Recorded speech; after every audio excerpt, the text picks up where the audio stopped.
Qu'est-ce qui t'amène chez nous? Je veux mettre ma famille en sécurité.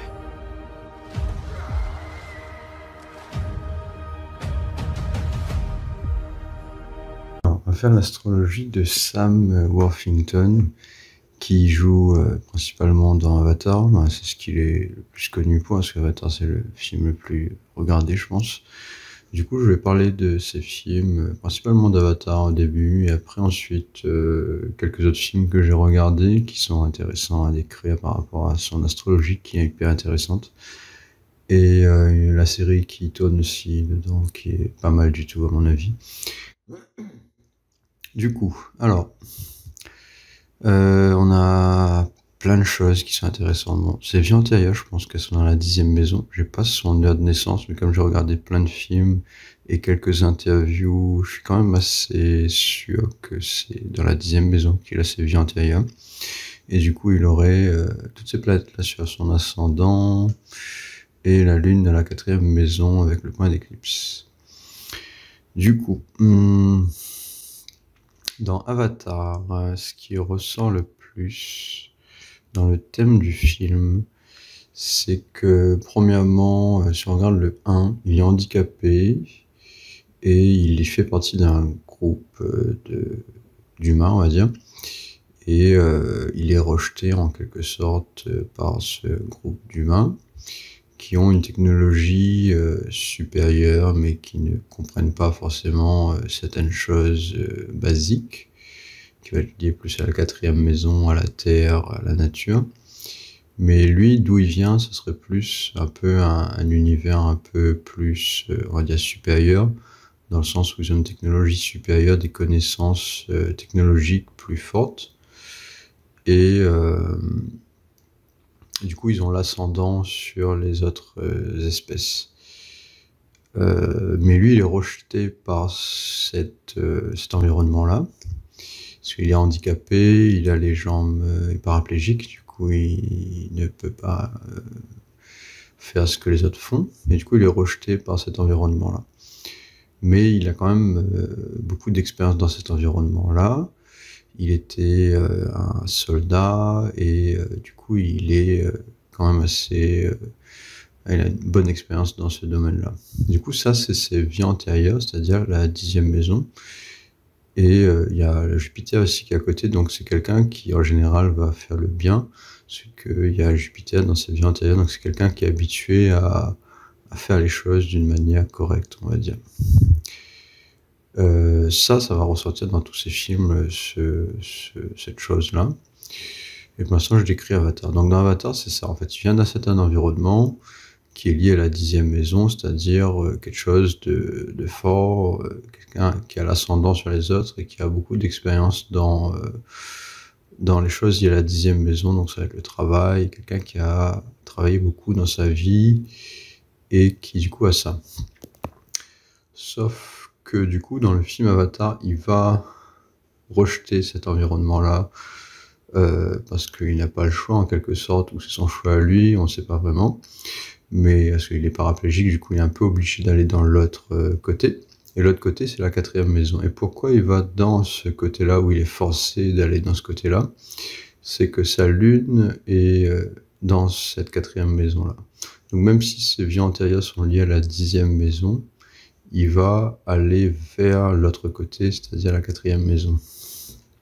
La plupart des personnes, toute leur vie, elles vont rester principalement sur la manière de se comporter, va être liée à la vie antérieure. Ici, on n'a pas que ça, parce que la lune, elle est à côté du point d'éclipse. Du coup, il va aller beaucoup plus que la normale vers ce qu'il n'est pas habitué à faire, c'est-à-dire la 4e maison.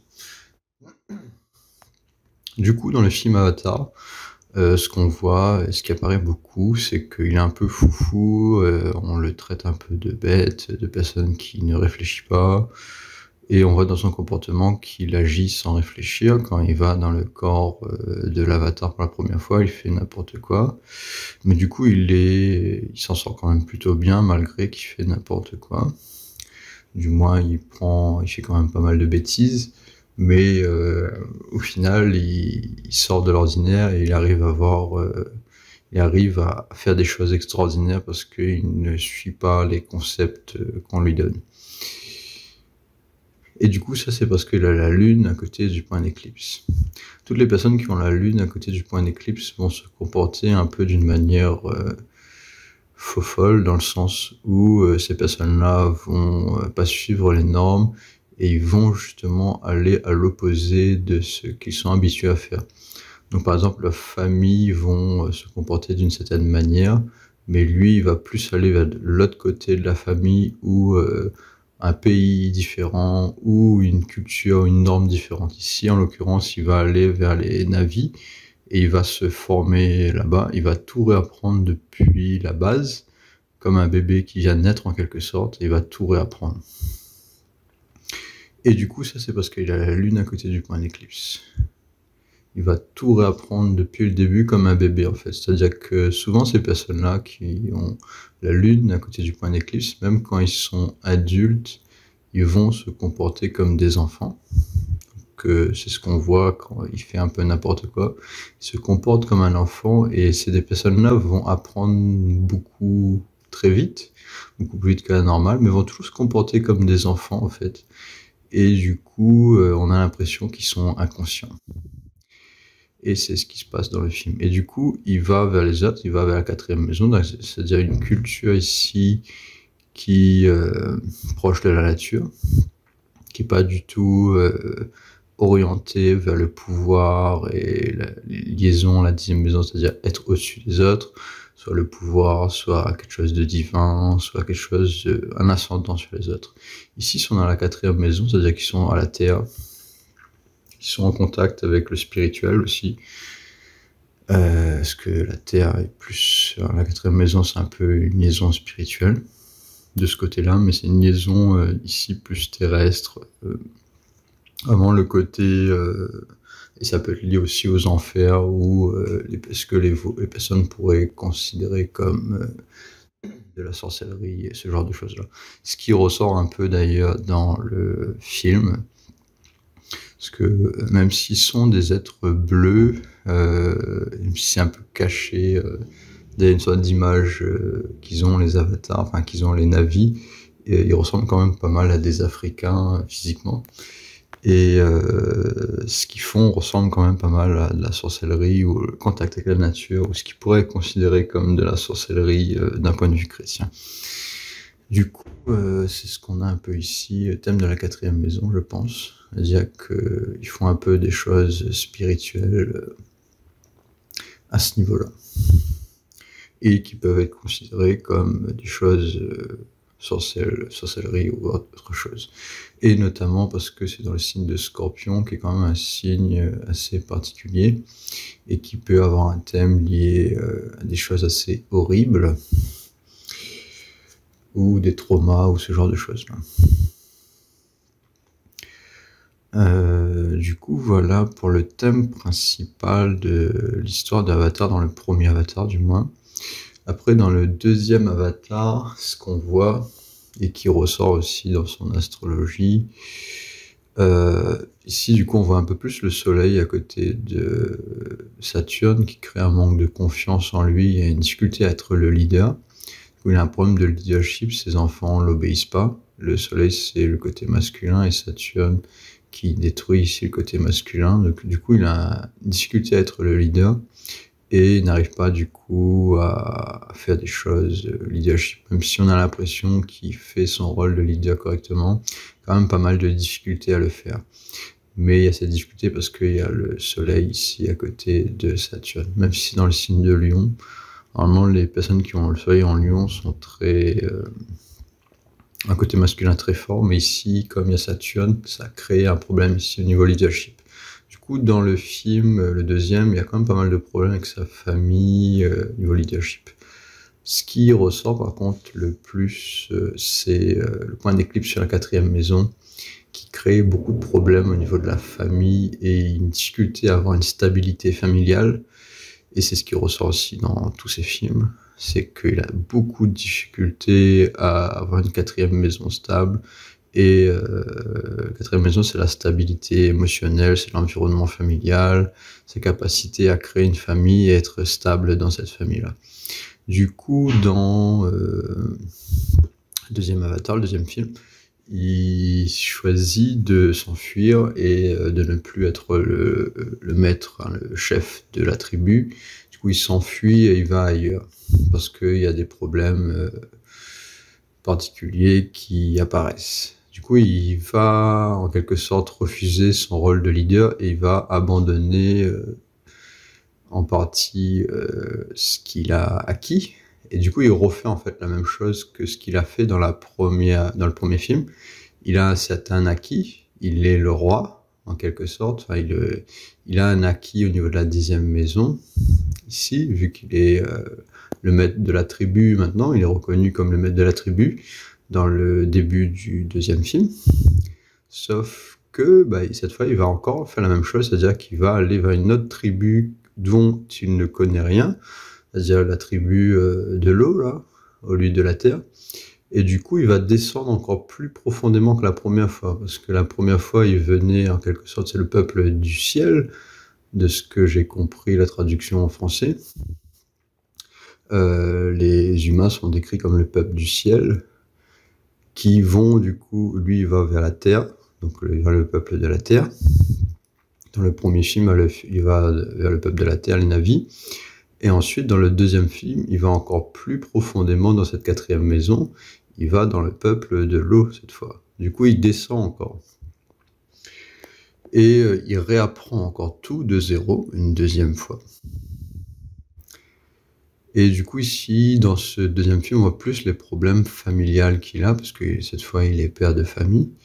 Et du coup, on voit beaucoup de problèmes avec ses enfants et qu'il a beaucoup de mal à avoir le rôle de leader parce que le rôle de leader de la 10e maison dépend aussi de la 4e maison qui est l'environnement familial. Du coup, il a beaucoup de problèmes ici et ça se voit beaucoup dans le film, les problèmes de famille qui reviennent à chaque fois. Et les traumas et à un moment, c'est des choses qui se passent dans le film. Notamment dû au fait que cette lune-là est en débilitation aussi, ça aide pas beaucoup, même si du coup, au fur et à mesure, la lune ici va plus ressembler à une lune qui est bien placée, parce que dans la 9e charte, la lune est en cancer. Du coup, au bout d'un moment, cette lune-là va pas être aussi négative, plus il va grandir et plus il va atteindre de l'âge, plus il va maturer. Du coup, on a pas mal de choses, j'ai plus ou moins tout dit dans le film qu'il y a de Avatar. Donc on a quelqu'un qui vient d'une sorte de connaissance particulière qui va descendre en quelque sorte vers le bas, donc, et qui va atteindre les profondeurs ici de la mer. Dans les autres films, notamment Clash of the Titans, il joue le rôle d'un demi-dieu qui a été qui ne sait pas qu'il est demi-dieu parce qu'il est né sur Terre et il ne sait pas qui sont ses parents.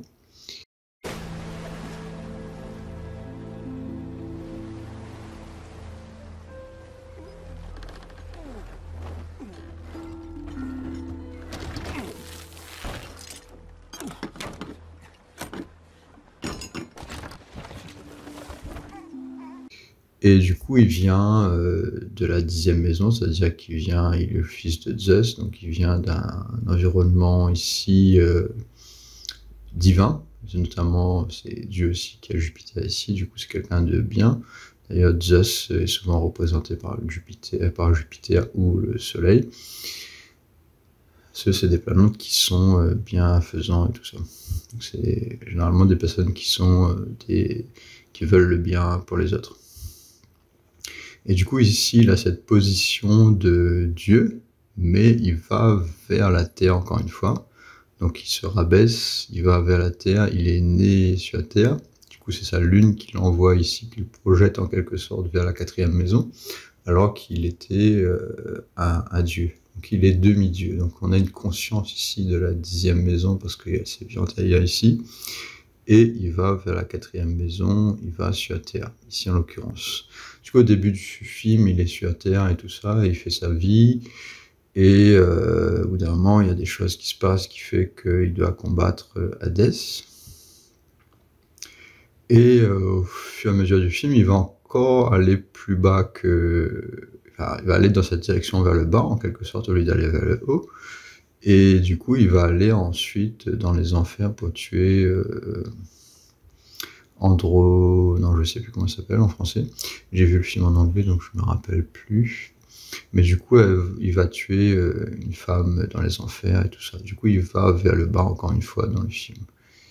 Et c'est aussi dû au fait que c'est dans le signe Scorpion. Du coup, il va vers des choses qui sont assez traumatisantes, un environnement qui est peut-être lié aux enfers, quelque chose de vraiment difficile.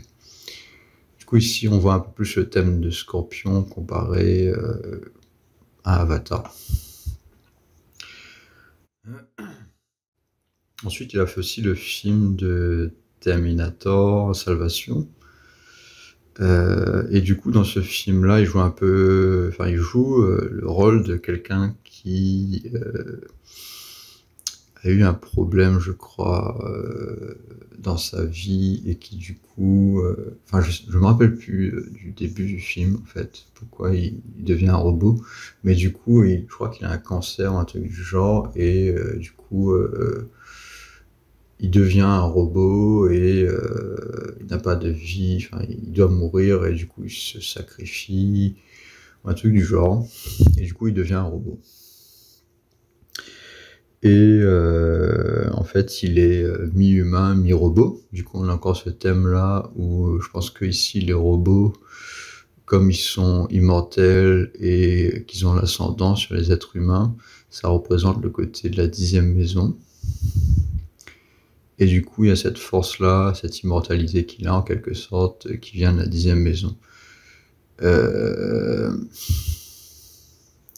Et du coup, il va aller vers la Terre, encore une fois. C'est-à-dire qu'il a ce côté divin là, parce qu'il est un robot construit par Skynet. Et il va aller vers la Terre, du coup, vers les êtres humains, qui sont en guerre depuis longtemps. Donc là, on a l'environnement de Scorpion, un environnement de guerre, un environnement très malsain. Et du coup, il va retrouver John Connor et s'allier avec lui, alors qu'il vient de Skynet qui ont l'ascendant technologique sur les êtres humains. Et du coup, on a encore ce thème-là où il va vers l'environnement qui ne lui est pas propre. En fait, il vient d'un environnement qui a l'ascendant et il va en quelque sorte s'humilier et aller là où il y a moins de force, là où il y a moins d'ascendant. Et aussi le fait qu'il fait Terminator un peu aussi, je crois, parce que Arnold Schwarzenegger, il a aussi le Soleil et Saturne à côté.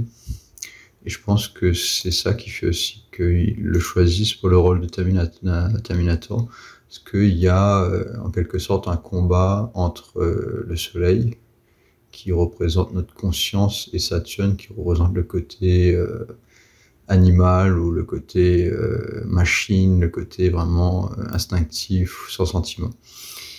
Du coup, on a ce combat-là entre la vie et la mort, en quelque sorte, qui est représenté par le Terminator, qui est sans sentiment. Et du coup, je pense que c'est pour ça aussi qu'il a ce rôle de Terminator dans un des films. Après, un des films qu'il a fait aussi, une série cette fois, qui est assez sympathique, je trouve, qui est vraiment intéressant plutôt, c'est qu'il a fait Under the Banner of Heaven, je me rappelle plus la traduction en français, c'est pas grave. Et du coup, c'est un film qui parle de religion, qui parle de la religion des Mormons. Et du coup, lui, il joue le rôle de quelqu'un qui est dans une famille de Mormons, et qui sont un peu sectaires dans la pratique de Mormons, et qui se rapprochent un peu plus des Mormons fondamentalistes. Et au final, dans la série, en fait, c'est lui qui est découvert meurtrier, en fait, c'est lui le meurtrier principal. alors que à la base, on a plus l'impression que c'est ses frères qui font n'importe quoi. Et du coup, dans ce film-là, on a le côté religion, on a le côté de la 10e maison et de Jupiter, parce que dans la famille, c'est un peu lui qui est un des meilleurs atouts au niveau travail. Du coup, on voit le thème de la 10e maison. Donc, il a l'ascendant sur ses frères parce que c'est lui qui est le meilleur au travail, c'est lui qui a les meilleures entreprises et tout ça, et c'est lui qui est en quelque sorte mieux vu d'un point de vue accomplissement. Et il est un peu mal vu par ses frères à cause de ça, en fait. Mais au début, il est plus à l'écart et il veut pas vraiment faire de la religion autant que ses frères, qui sont un peu plus chaotiques. Sauf qu'au cours de la série, on se rend compte qu'il va aller vers ce côté-là de la 4e maison beaucoup plus, et il va vouloir, quelque sorte, ramener autre chose que ce qu'il y avait déjà dans la secte mormon, qui était quand même assez stable de base, quand même, comparé à ce qu'il va aller vers. C'est-à-dire que lui, il était mormon dans la série, et il va aller encore plus dans l'extrême mormon, c'est-à-dire les mormons fondamentalistes, qui ont des règles très très charnelles, et on en passe. Donc, et j'en passe. Du coup, il va aller vers ici la 4e maison, parce qu'il va aller vers l'environnement familial, il va essayer de résoudre les problèmes de la famille, mais en allant vers quelque chose qui n'est pas du tout considéré comme correct d'un point de vue de la société. Du coup, ici, c'est pour ça aussi que j'ai un peu vu aussi dans Avatar le côté un peu où ils sont un peu, en fait, ça ressemble à la sorcellerie, sauf qu'on le voit pas parce que c'est un peu fait d'une manière, on va dire, caricaturée avec le bleu et tout ça, mais ça ressemble à la sorcellerie, ce qu'ils font un peu avec le travail, avec les arbres et tout ça. Ici, là, il va aller vers un fondamentalisme religieux qui semble un peu fou et qui est fou parce qu'il va aller vers des meurtres et tout ça. Et du coup, là, on voit un peu plus le thème Scorpion qui ressort beaucoup plus que dans les autres films. Du coup, s'il y a des meurtres et tout, et il est le meurtrier principal de l'affaire. Alors qu'on n'aurait pas dû... Enfin, au début, on voit plus le côté jupitérien et ce côté 10e maison semble être le frère le plus... avec le plus de responsabilités, qui fait le moins de bêtises. Mais en fait, au final, il va aller vers cette 4e maison-là, et comme la lune ici, alors Scorpion, avec le point d'éclipse, ça crée beaucoup de problèmes familiales, et je pense que c'est pour ça qu'il joue ce rôle-là. Et il y a aussi Saturne à côté du Soleil, qui crée un manque de confiance en lui, et qui fait qu'il va faire pas mal de bêtises dans son couple, notamment, à un moment, il frappe sa femme et tout ça. Et c'est aussi dû à cette lune qui est à côté du point d'éclipse. Parce que la lune représente le côté féminin, et quand on a pour un homme une lune qui est très mal placée, en débilitation, et en plus à côté du point d'éclipse, on a quelqu'un qui déteste le côté féminin, et qui va avoir vraiment beaucoup de mal à aimer le côté féminin. Du coup, les femmes vont avoir un problème à s'aimer lui-même, à aimer son côté féminin, et à montrer ses émotions. Doublement parce que c'est dans la 4e maison, et c'est dans le signe de Scorpion. Même si ça s'améliore quand même pas mal au fil du temps, parce que sa lune ici est dans le signe de Cancer, donc c'est pas totalement négatif non plus. Après, dans le film d'Avatar, on le voit quand même, c'est que même s'il y a cet amour un peu qu'on voit, ce côté romantique qu'il y a dans le premier Avatar, où il découvre sa femme et tout ça, où c'est romantique et côté sympa, on va dire. Dans le 2e film, quand ils sont en couple, on voit pas vraiment beaucoup de moments où ils sont vraiment heureux, où ils passent du temps ensemble et profitent de la vie. On est tout le temps un peu dans une sorte de guéguerre familiale, où ils doivent se protéger d'un ennemi. Et il n'y a vraiment pas de moments, ou très peu de moments, où ils sont vraiment en famille heureux. Il y a toujours un petit problème qui apparaît. où ils sont toujours en train de faire quelque chose, mais pas vraiment passer du temps ensemble comme une famille normale. On voit plus quelqu'un qui peut paraître comme hyperactif. Souvent, la lune, à côté du point d'éclipse, va montrer, on va souvent nommer ce genre de personnes-là comme des hyperactifs, parce que ils sont en découverte d'eux-mêmes et ils ne montrent pas vraiment des émotions qui sont saines. Du coup, voilà, un résumé quand même assez long de ce qui se passe dans ces films et qui se voit dans son astrologie. Merci d'avoir regardé.